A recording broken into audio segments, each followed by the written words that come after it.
Petugas pemadam kebakaran, Damkar, Kota Padang membantu melepaskan cincin dari jari dua warga kota menggunakan mesin Gerindra Mini, Sabtu, tanggal 29 Januari tahun 2022.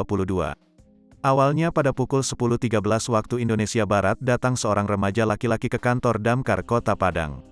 Remaja ini bernama Revaldo, umur 14 tahun yang beralamat di Jalan Palinggam, Kelurahan Palinggam, Kecamatan Padang Selatan, Kota Padang, Sumbar.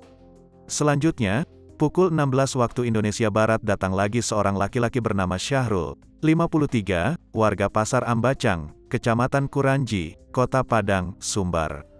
Keluhan kedua warga ini sama, yaitu jari tangannya yang sudah membengkak akibat cincin yang dipakainya. Untuk hari ini ada dua warga datang meminta tolong kepada kita, kata Kabid Ops Damkar Padang, Sutan Hendra. Kata dia, evakuasi cincin pertama dilakukan kepada Revaldo. Kondisi jari tangan pada remaja ini sudah dalam kondisi bengkak sehingga membuat orang tuanya merasa khawatir. Tadi itu bagian jari manis tangan bagian kirinya. Selanjutnya petugas damkar berupaya melepaskan cincin tersebut menggunakan alat Gerindra Mini, ujarnya. Sutan menyebut membutuhkan proses evakuasi selama 5 menit untuk melepaskan cincin dari jari Revaldo.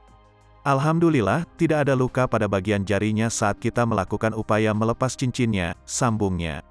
Selanjutnya, kata dia, pada sore datang lagi seorang warga meminta bantuan untuk melepaskan cincin di jari manis tangan bagian kirinya.